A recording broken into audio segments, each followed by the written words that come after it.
The KRGS Doors Show, proudly brought to you by KRGS Doors. For all your shopfront roller shutters, roller grills, folding closures and bifold doors, visit www.krgsdoors.com.au. Welcome to the KRGS Doors Podcast. I'm your host, Drew Blackman.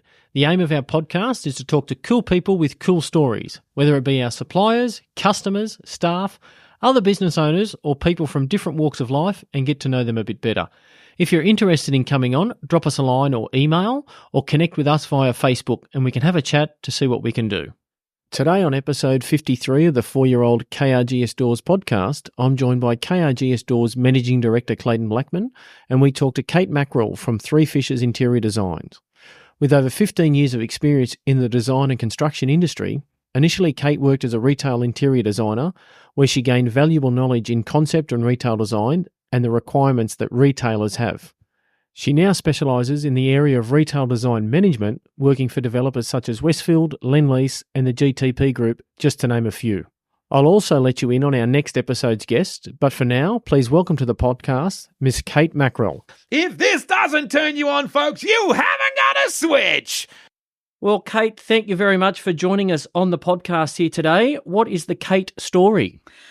Well, I'm one of three girls and married with two children, living in the suburbs of Sydney, where I've lived pretty much my whole life. It's a fairly quiet story from the Kate personal story, or you can ask for the Three Fishes story. Which one do you We'll get to that one. We will get to the Three Fishes story. Yeah, grew up, I suppose then if you think about the Kate story, it's growing up in Sydney with a very close family, very close to my grandparents and family. So it's been very much a family-oriented sort of background for me. Sounds familiar? Yeah. And so it's been good, yeah. Close. My parents are still alive, so do a lot with them. And Lovely. yeah. What suburbs did you grow up in? Grew up in Blakehurst, down in the southern suburbs. Yeah. I went to school at Blakehurst. So did I. Blakehurst Primary? No, Connells Point Public Oh, I okay. was, and Blakehurst High School. Okay. Yeah. So total local. I'm not asking your age, but what year did you finish high school? 87, Okay. I think. Okay. We'll talk off air. We know some people together. There you go. Yeah. Small world, eh? Yeah. Didn't know that small one. world. So, yeah, and total Blakehurst. Yeah, Blakehurst. Chick. Great spot. Yeah, it was lovely. Great place to grow up. Yeah, nice and easy. So It was is a good enjoyable. spot. Yeah. You still live over that way? No. We moved out. I suppose in those days it always was a bit of a schlep to the city. So Yeah, it was from Blakehurst. Yeah, it was a bit hard. So then we moved. I moved into King's Cross area. I met my husband overseas, and so he's a Canadian. So when he moved out to Australia, we moved into the King's Cross area, and then now we're in Chatswood. So we've gone completely opposite. Bit of a difference from Blakehurst to King's Cross, Kate. It was a little bit. Bit of an eye-opener. Yeah, but good fun. Yeah. And your kids, boys, girls, ages? I've got a 23-year-old boy and a 21-year-old daughter, so that shows my age. Yeah. There you go. Both big sports fiends. We're a pretty sporty family. Well, you're in the right spot. Yes, I've noticed. What sport are they into, Kate? My son's a rugby union player. Okay. And my daughter's an AFL player. So she's been working really hard. She's in the Premier League for New South Wales in the Premier Women's AFL League. Hasn't that sport just grown leagues? Like it's just huge. Women's sport in general, Yeah. whether it's rugby league, AFLW. Cricket, soccer, Yeah, a whole lot. Well, women's soccer was cricket. always big, but even with the Matildas and things like that, Yeah. they've certainly jumped on. But all those, it's the biggest growing sports, and it's fantastic. Well, my daughter, she grew up playing soccer, and she is an incredible goalie. But her problem was she's only about 5'2", so she was fearless. She was mad as a cut snake and a really good goalie, but too short. Short. And then she got into AFL when she was about 16, and she hasn't looked back. She's really keen to hopefully move to Melbourne. Some and brilliant try and do athletes. something. Brilliant athletes in that AFL. Yeah. They just run. They're All like the marathon time. runners. They run all day. Yeah, exactly. Yeah, that's right. So she loves it. That's her big focus. We'll have to keep an eye out. She might be in the All-Stars there. Yeah, you never know. Yeah, and then my that's- son, is rugby, but he's had 2 shoulder reconstructions and shouldn't be playing rugby, but still is. So, Yeah. you know. It's only 23. Yeah. He's got a long time to go. He's got many, many more rucks and malls to go into, Kate. Wait for them. Exactly. I don't want to jinx him, but there might be a couple of more injuries there Yeah, somewhere 100%. along the lines. You don't tell his mother that. No. But you probably know firsthand anyway. Oh, yeah. We sit there panicking every game. So, no. Like a true mum. Yeah. You mentioned Three Fishes. It's your interior design company. How did you start in design? So in high school, I always knew I probably wanted to do design, and I was always thinking probably I'd do architecture or something like that. But I was a bit nervous because I wasn't much of a maths or science or physics person, and I was thinking I'm never going to be able to get through this course. And my mum suggested, well, look at interior design, and so I did. And from there, yeah, basically year 9, I think I knew that I wanted to do Interior design, which was really lucky. But I was of the era where in those days there were 2 main courses, and both of them I believed were portfolio based, that you'd go and submit your portfolio, so you didn't really need to do a lot at school. So I enjoyed sport and had a great time at school, but didn't really focus on the school work probably like I should. As we all did. Yeah, and still remember very vividly to this day walking into the university with my portfolio where I thought I was going to have an interview and show my wares of what I'd been doing. And we were all put in a room and they just said to us, we don't know what you're all here with your portfolios for. This year we're doing it on marks. And my whole world collapsed. Yeah. All of a sudden. 2 seconds flat because I thought, I'm not going to make this. No. So there was a bit of a, panic about what am I going to do. And I ended up actually going to a careers counsellor who suggested I do something like primary teaching, which would give a really general degree. So I was actually going on exchange as an exchange student. So I went off on exchange and came back and decided, I'm going to leave Sydney. I'm going to live in university. I'm going to have this amazing life and do all this sort of thing. And then found out I got into the interior design course part-time. So for the first year of leaving school, I was actually doing primary teaching in the day at Wollongong Uni and then driving to Randwick to do interior design at night. So for the first year, I was doing 2 courses. Burning the candle at both ends. Yeah, but it was very clear that design was where I should be. The focus. So I ended up leaving primary teaching, where I'd hung out in the art department nearly all the time anyway, and ended up doing design and working in a design company there. If you went into primary teaching, you would have had the best looking room. Yeah, exactly. And I certainly would have been a useless teacher. It was never going to be my calling. My middle daughter's a primary school teacher. Yeah. She's a bit like that. She loves the art. You go to her classroom and it's all done out. It's all the kids, all the drawings and pictures and paintings are all up on the wall. That's where I was very happy in that area. So then, and I was lucky because those days we were going into recessions and GFCs and all those sort of things. And so I was really fortunate that actually I was working in the day and studying at night because I actually had experience where hands-on. A lot of people didn't have that. So some of my friends that were doing it full-time never got jobs, where I was really fortunate that I did. So I ended up working in the day as looking after the library of an architectural company while I was studying for a whole $11,000 a year. That was the salary. You were rolling in it. I was rolling in it, which when you live at home was a great budget for shopping and clothes, which is really all it was for me. And then went overseas because, again, another GFC hit and I decided I might as well go and travel. Met my husband in Canada, brought him back, and then started working properly in the design industry from there on in, and worked for some larger architectural practices in commercial design, but needed a bit more. I found it a bit dry and ended up going into the retail design area, and then went from there into Westfield and started doing retail design management, which is primarily what Three Fishes do, and then decided to branch out on my own and help some of the smaller landlords that don't have them built in like Westfield does. Kate, could you please tell us, I've heard the story, but could you please tell us how you came up with the name Three Fishes? Well, the last name's Mackarell. Yes. So that's a hint. Yes. So as I mentioned, I am one of 3 girls, and my great-grandmother used to do this little like Escher-style drawing of the 3 fish intertwined, which represented me and my 2 sisters.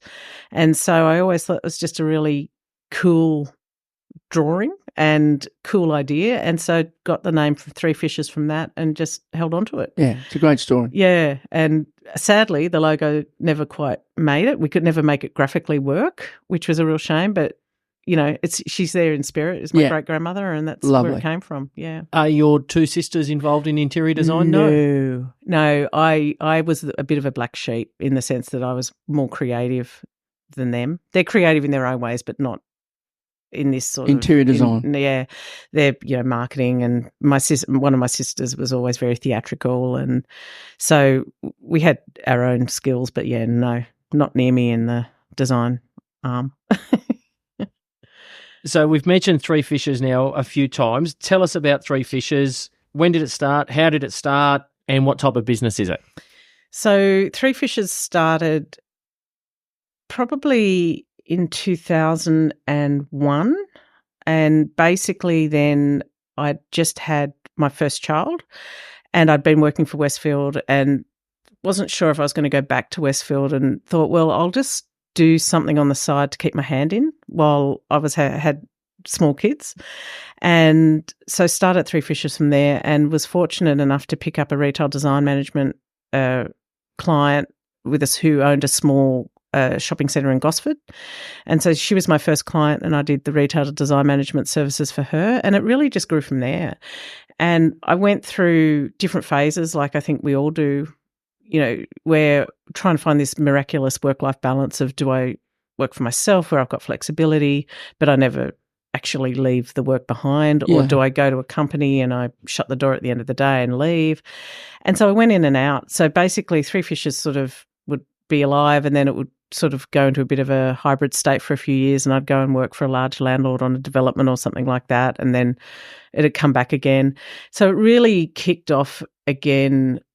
Actually, I'm not sure what year it kicked off again, but a number of years, probably 15 years ago, something like that. And so Three Fishes has been rolling on from there. Our core business is what's called retail design management. And with that, what we do is we coordinate the designs that are going into the shopping centres. So we work with the retailers and the retailers' designers to coordinate the designs that actually, to deliver the vision of what's going on in the shopping centres, and making sure that the stores are up to what the landlord wants. And so that is really our core business. And then I've had a few side hustles over the years. And our other side hustle is children's playgrounds, where in one of my little phases where I was working for a larger landlord, I started getting into this world of placemaking and public realm design, and looking at the public spaces within shopping centres, and ended up designing playgrounds. And so we've got that on the side. So something I think of straight away, Kate, a couple of Westfield centres, Mount Druitt, Hurstville, they've got some outdoor playground areas. Have you had anything to do with those? No. Okay. So the biggest one that I've done is at Ed Square. Okay, yeah. And I know that one. Yep. So that one is probably one of our largest ones, and ones that's had a bit of publicity. Yeah.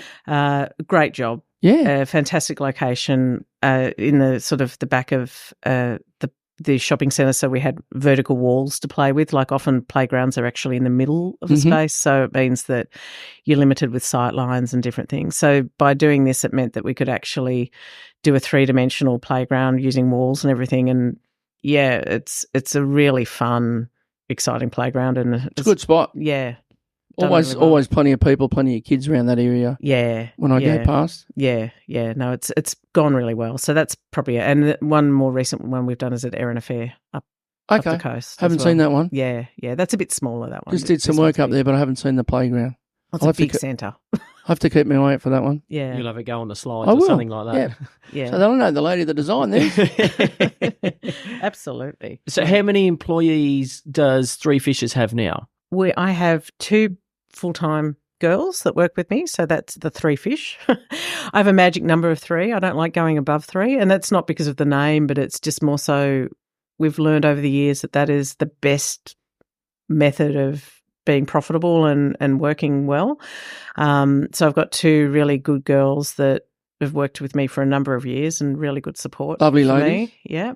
And then we have a couple of girls that we people, but that help us with overflow and additional work on top of that. But yeah, the core team's three. Three. No, that's good. Yeah.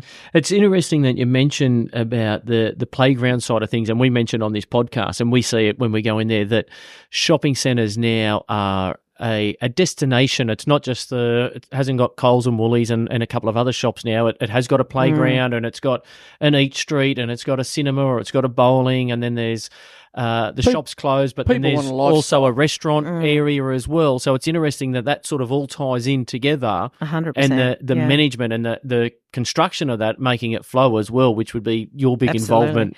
And it's a very strategic thing. And that's where I suppose I started when I was working with a company called GPT, and we were doing Rouse Hill Town Centre, and that's where I did a lot of the public realm elements of that. And it was pretty revolutionary at the time, where the concept of a word called placemaking was put into place, which these days it's a bit more of a common word, but it's really creating those civic spaces and what I like to call like the civic lounge room, where people go there for their entertainment. Yeah. And it is a day out. And for everyone, it's a different thing. Like some people want to shop, some people might just want to sit in a corner and read. So it's giving areas within a shopping centre environment those reliefs and an opportunity to do different things. And so one is play. And it's, I think, expected now that a shopping centre is going to offer that free service of entertainment for their child. Entertainment, wide variety of food choices. Go and see a movie. Like you said, you can sit there and read or, a wide variety of opportunities. Yeah.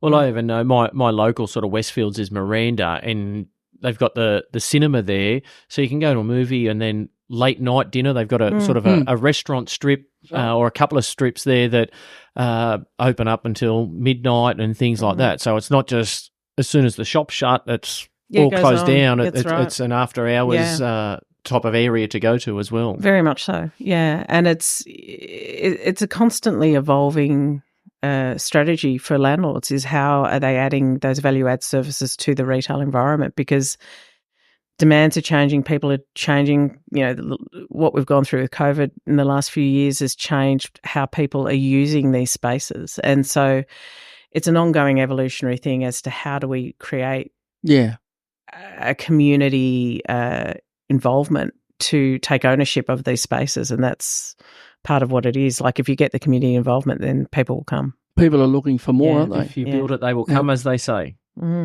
Hey guys, sorry to interrupt the podcast. We have a word from our sponsor. KRGS Doors folding closure allows you to have a security concertina door in any shape or any length. Having no floor track eliminates any trip hazard. Custom made in 150mm or 300mm wide panel, these concertina doors allow your shopfront to become an illusion. The KRGS folding closure can be filled with your choice of clear infill, vision mesh, or a combination, along with powder coating to meet your requirements. For more information, visit www.krgsdoors.com.au or call 1800 897 822. Now back to the podcast. So you've mentioned you have been in the industry for quite some time. Yeah. What's some of the changes you've seen in the industry in your time? Yeah, it's hard. I think, I don't know if it's changes because I've got older and I've got more experienced, or if the industry has changed. I'm still not quite sure on that one. But I think when you start out, you know, designers are very, it's glossy, it's shiny. You know, you've got, everyone thinks design's going to be really cool and creative, but it's a very small part of what design truly is. And, you know, there's a lot of, I remember sitting in a talk in one of my first companies I worked with, and they sort of had a pie diagram, and design and creativity was like a tiny slither, and, you know, the rest of it was what design really was. And so I think what I've seen with design changing over the years is an element of ownership and an expectation that we're experts of everything when we're not necessarily, and the depth that you go into in everything. So, and again, that's where I don't know if it's an age thing, that when you're young, you just don't click. And then as you get older, you realise there's so much more depth and layering to anything that you do.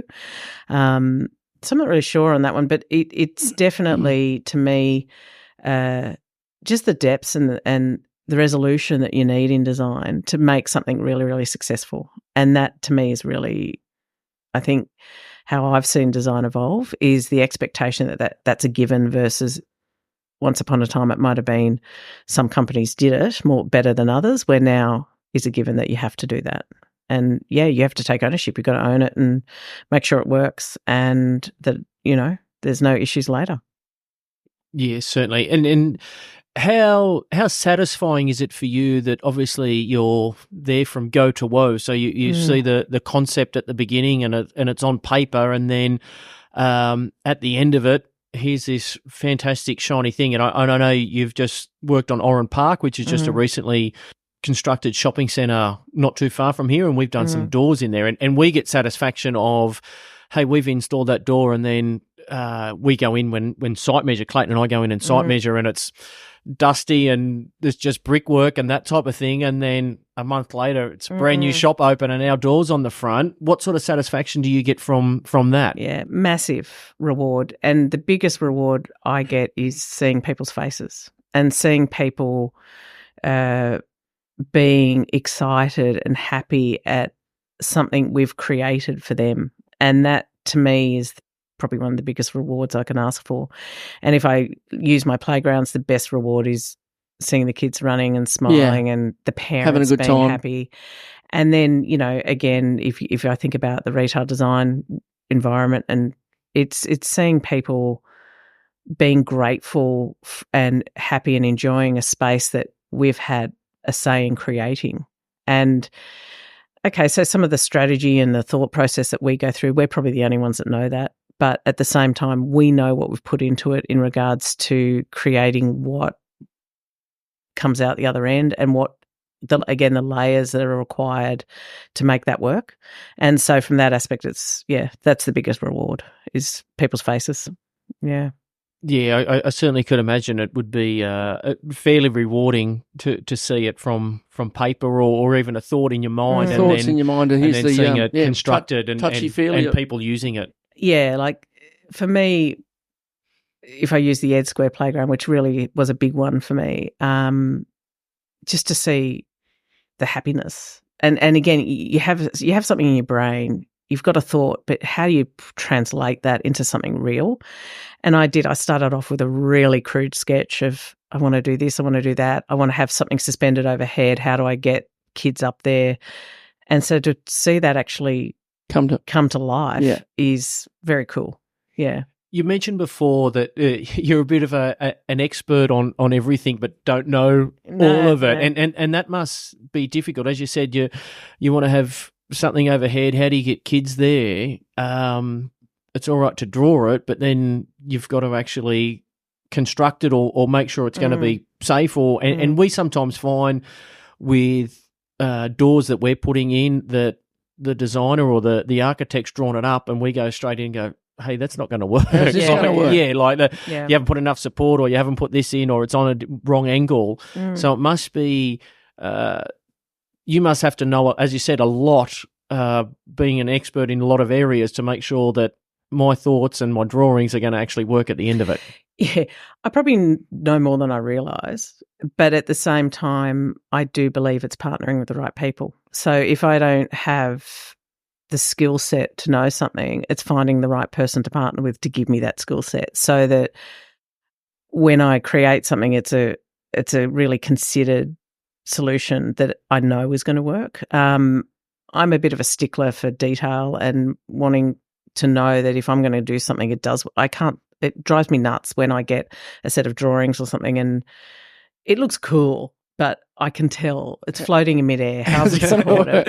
And so, being a retail design manager, we see that. We see a lot of different designs come across our desks, and some of them are exactly that. You look and you go, that's not going to work. We get some, don't we? Yeah. We get some going, how's this thing supposed to work? Yeah. Anyway. It is. Good. It's very frustrating because I think, again, that for me, having a lot of pride in the design industry, I feel it's our responsibility to present something that does work. So sometimes when you see things that haven't really been thought through, you think, oh man, like that's not helping our cause and helping promote designers as being responsible. So yeah, my view is if I don't know it, find someone who does and make sure that when I propose something, it's actually, I can I feel like I'm 80% there that I can make it work. It might have a few things to tweak, but we can get it there. Yeah. No, that's great. And the biggest challenges you face in the design industry and then also as a business owner? So I think they're sort of same in the sense that for me, being a small business, only having 3 of us, my biggest challenge is people.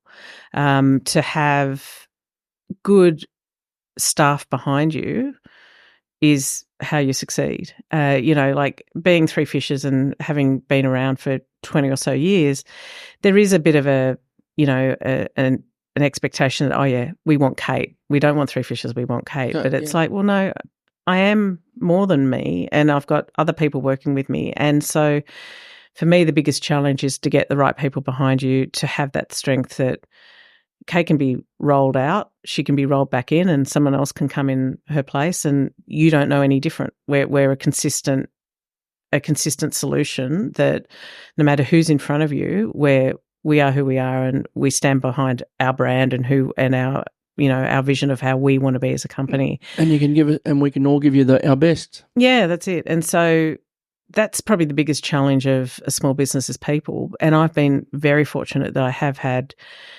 over the years long-term people. I've had people that stick around, which I'm very grateful for. And without them, I think I put a post on Instagram the other day. They make the impossible possible, and that's really true. Without them, I'm nothing. I can't hold it all together. So for me, it's very important to have that. So that's probably my biggest challenge as a business. And then from a design industry, I think it's sort of a bit intertwined with that it's from an RDM perspective, being retail design management, the challenge is educating people on what we do. We tend to be sort of sometimes viewed as the design police and, we can be people that get in the way of people doing what they want to do. So I find that stigma a difficult one because that's not who we are. We're here to help people. We're here to support the design process, and not everyone's going to believe us when we say that, but that's genuinely where we come from, is being there to help hold the retailer's hand, especially if they're green and they haven't done a lot of retail.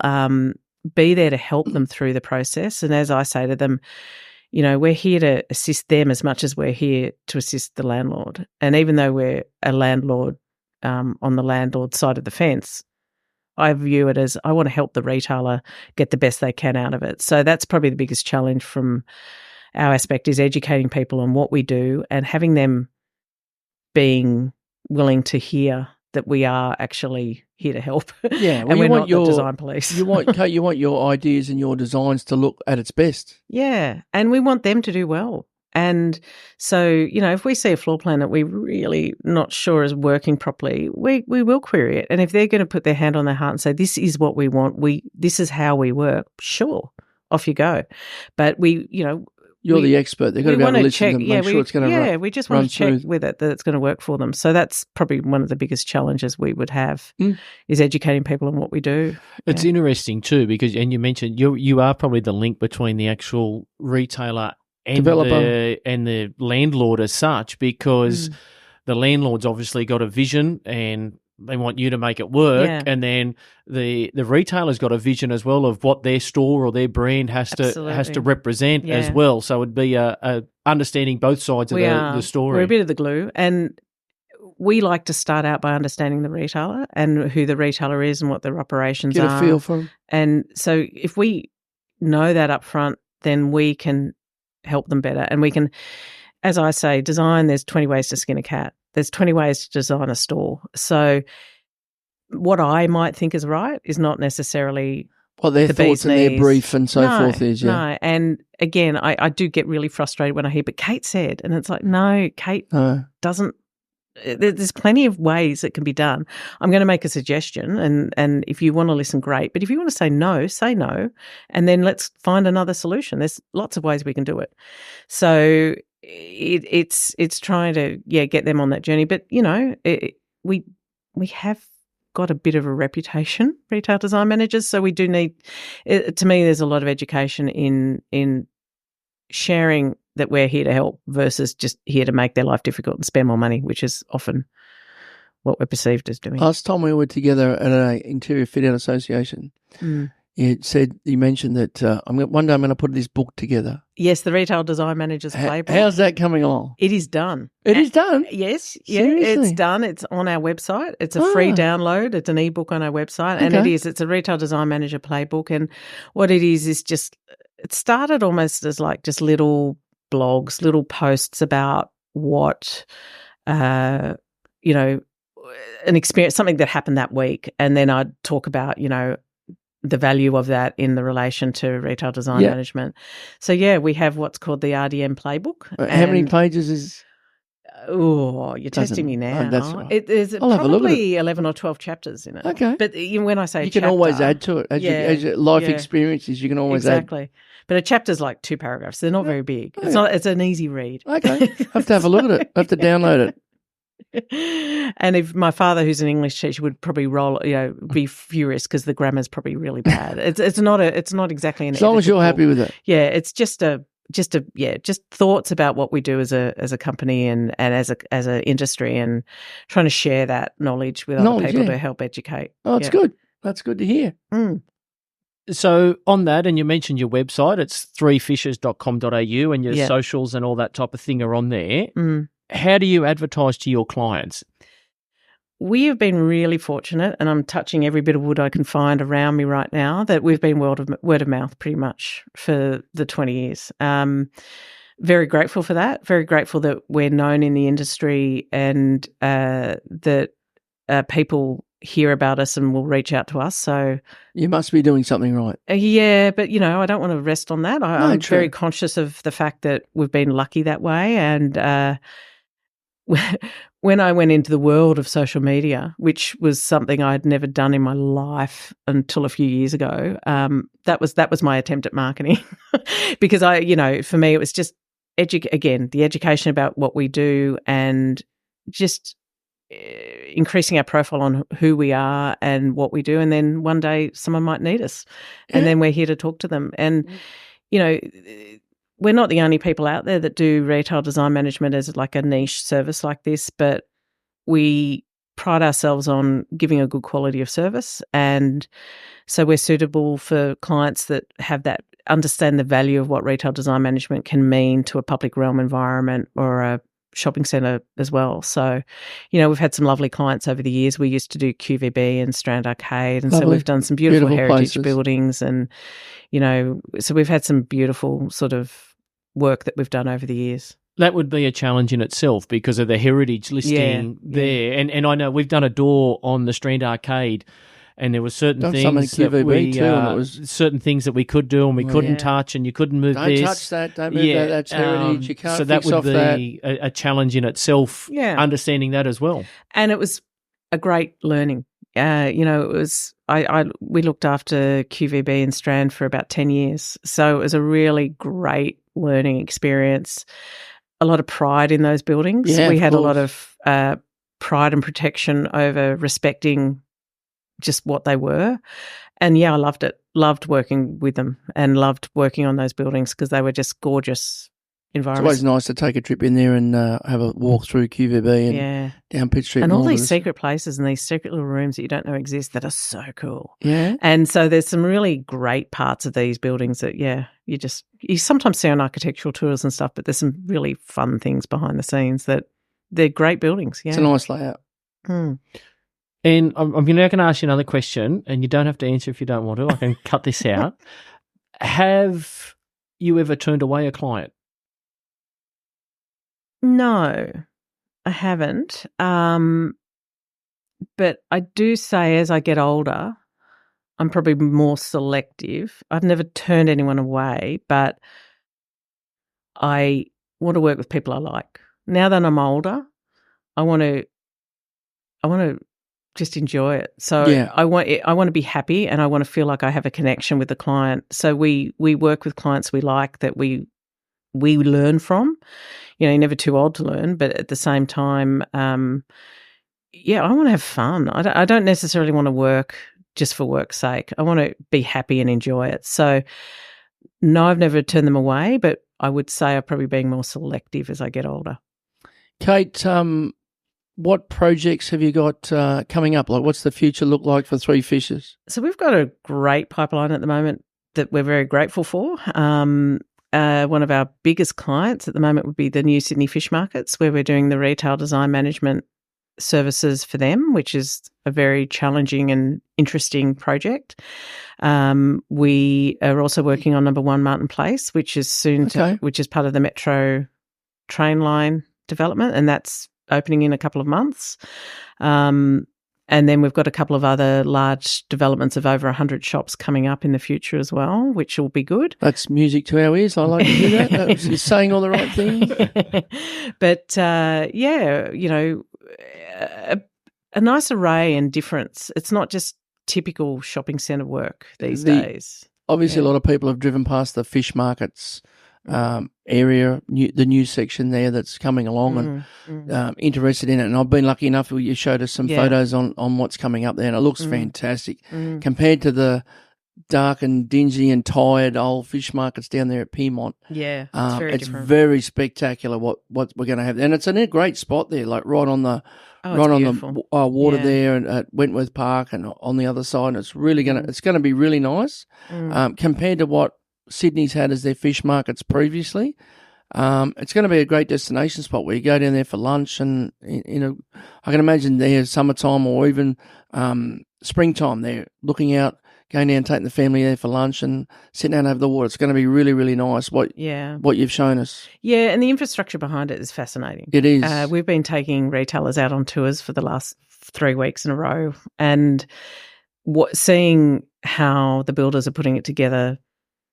Every week it's changing, and but to see that infrastructure, so to see what happens, and pardon the pun, in the guts of the fish markets, being the auction rooms where they'll be doing the auction rooms, which will be visible for people to see.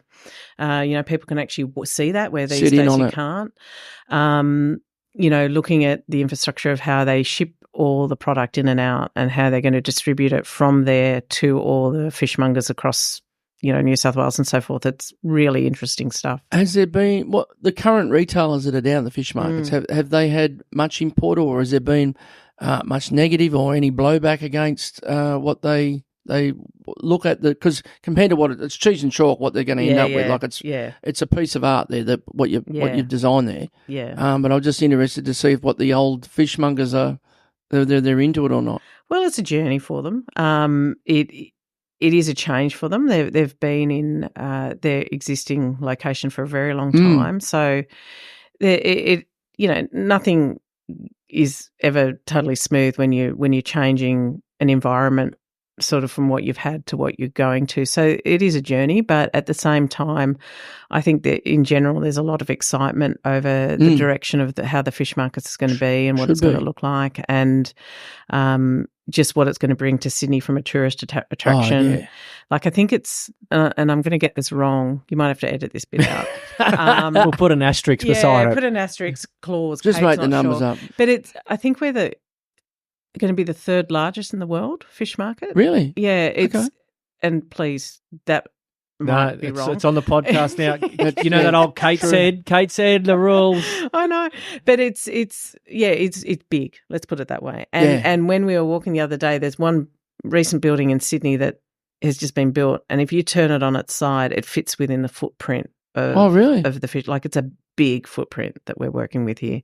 So it's going to be a beautiful addition to When's Sydney. Completion for this for the new fish markets, Kate? We don't know yet. So we've got some dates sort of targeted, but we haven't had formal announcements on program yet. So we're sort of we're just working towards the end date. We're always working towards end of 2024 originally, and so that's what we're still working to at this stage. All the KRGS Doors podcast listeners should keep an eye out and go past and have a look at what it is now, because when the finished product It is going to be spectacular. Yeah. It's going to be really, really exciting to see it come to life. You should be very proud of it. Yeah, and lots of, we've got the existing retailers, but a lot of new ones as well. So it's going to be a really lovely environment just to, as you say, spend a nice day out in the sun and have some fresh fish.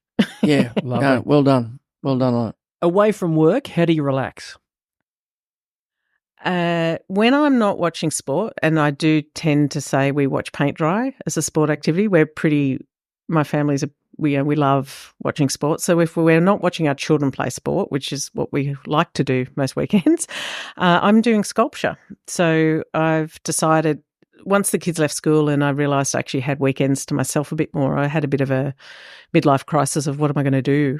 And so I started sculpture. And so I do sculpture on the weekends now and loving it. Retail design and an artist. What the gift? Oh, it's good fun. Anyone can do sculpture is what I say. I've just got my sister started and she says hasn't got What are you sculpting? Ashtrays now or a little bit? So I've just finished a little nude of a female body, nice. Which I've done, and I'm doing an abstract piece at the moment again of the female form. But these will be for sale too on eBay. Keep an eye. There'll be a link in the show notes. Facebook Marketplace, those will be available. Exactly. But it's great. I'd recommend it to anyone. Great outlet. You don't think you've got to be artistic to do it. It's just you just go in, and as he said, he's got a lot of doctors and all sorts of people that do this course, and it's just you just go in and you disappear for 3 hours. You don't think about anything else. It's great. Good on you for your mindset. And that was something, the finished product. Yeah. It's one of them things, and I guess art is what the artist wants to be. There's in the news just recently, there's that painting of Gina Reinhardt that she's not real happy with, and it's a bit of an abstract piece, and it's what the artist thinks and things like that. So it's it's all interpretation, and it doesn't matter. Just have a go. That's my view. You've got nothing to lose. I bet the value of that photo of Gina, or the picture of that Gina Reinhardt one, has gone up in value because it's just the publicity. Any publicity is going to be good for you. Exactly. Yeah. So it's going to raise the price up. Yeah. She probably could have offered $50,000 and put it in her garage, and no one else would have known about it. But now it's put it in the toilet. That's right. Now it's worth $1 million or so. That's right. If not more. It's gone up in value. Yeah. Now, to end the podcast, we ask our Fast 5 questions just to get to know you a little bit better, and they're rapid fire. What would be your last meal? Anything Italian. Oh, slow-cooked ragu of some sort, I'd say. Nice. Yeah. Something warm and cozy. So the Italian restaurants is your first choice? Not always, actually, but it's my comfort food. That's nice. Yeah. So I think anything Italian and nice and warm and slow-cooked and broken down. Yeah, saying all the rich and saying all the right wintry things. Yeah, exactly. Yes. Yeah. Your drink of choice? I'd say a vodka martini with a lemon twist. Oh, wow. Well, there you go. Yeah, I don't go light. No. There's nothing wrong with that. We haven't had that one on the podcast before. That's made a debut. Yeah, well done. There you go. Who is your favourite superhero and why? I say define superhero. In the sense of classic or just someone you admire? Like, whatever way you like. Again, as the artist, you could see interpretation. So if I talk about someone I admire, I'd say Winnie the Pooh, because if I think about mindfulness quotes and inspirational quotes, you can always look up a Winnie the Pooh and he always gets it right and he always sends you in the right direction. So I'd say that. If I had to go with a classic superhero, he's not very classic, but I'd say Groot out of Guardians of the Galaxy. Yes. He's a man of very few words, or he, she. I don't even know if he's what he. I'm going to call him a he for the purpose of this. A man of few words, but people always listen to what he says, and he dances really well. There you go. Winnie the Pooh. We haven't had Winnie the Pooh before. No. But lover of honey. So. What is your favourite movie quote? I can't go past Just Keep Swimming and Nemo. Yeah. Get the pun? Yeah. Just 3 fishes again. 3 fishes. Now, if heaven does exist, what would God say when you arrive at the KRGS Pearly Roller Shutter? He's done a bit of renovations up there. He might have got an RDM in and redesigned the place. He's put in a roller shutter instead of the gates, a bit more security. What would he say when you arrive there? He'd say that his brand identity is Pearly Gates and I'm not allowed to change it to black. But he's happy to consult. Yes. So we might have to look at what else is available to get around I've got this other space that I'd like you to have a look at, though. Yes. Put a playground in. Exactly. Yeah, imagine that. Wouldn't that be cool? Need you to put a playground in. So, yeah. That'll work. Yeah. No issues with the risk up there. Kate, thank you very much for coming past and having a chat on the KRGS Doors podcast. Yeah. It was fantastic to catch up and talk about your Three Fishes brand and what they're doing and what they're up to. But it's always great to have a chat and catch up. But good luck with all the stuff coming up for Three Fishes. I can't wait to see what happens down there at the Piedmont Fish Markets. Yeah. That'll look really good. It just ties in together. Piedmont Fish Markets and Three Fishes. It was a match made in heaven. I reckon I was a shoe-in. Yeah. It had to happen. Yeah. When they looked it up, who are we going to get involved with this? Three Fishes. Yeah. Anyone heard of them? Yes. No, that's it. Had to be us. Had to be up. But thanks again. Much appreciate you coming past. No, my pleasure. And catch up soon. Sounds good. Thank you. Perfect. Thank All you the very best. much. Thanks. That brings the door down on the 53rd episode in our chat with Kate Mackarell from Three Fishes Interior Designs. What a great story of how Kate started in the industry to now designing shopping centres. For more information on Three Fishes Interiors Designs or to chat to Kate, head to their website www.threefishes.com.au. That is 3 as in THREE fishes.com.au. Or follow them on Instagram, Facebook or LinkedIn by searching Three Fishes Retail Design Management on the relevant platform. If you have missed any previous episodes of the KRGS Doors podcast, you can download them from our website www.krgsdoors.com.au/podcast or on your favourite podcast player, search KRGS Doors. Don't forget to hit the subscribe button to ensure you don't miss any future episodes. This also boosts our ranking and my ego. The other thing I suggest, if you've enjoyed the podcast, visit your favourite podcast player and leave a review or a rating. Keep your ears peeled for our upcoming next episode where we speak to Andrew Barnett, stand-up comedian and media personality. You may have seen him on Fox Sports with his own show or heard him on SEN Radio in Sydney, but it is certainly not a chat to miss. Keep your ears peeled for this one. I've been your host, Drew Blackman, and you've been fantastic for tuning in today. As always, you could be anywhere in the world, but you're here with us. Thanks. Till next time. The KRGS Doors Show, proudly brought to you by KRGS Doors. For all your shopfront roller shutters, roller grills, folding closures and bifold doors, visit www.krgsdoors.com.au.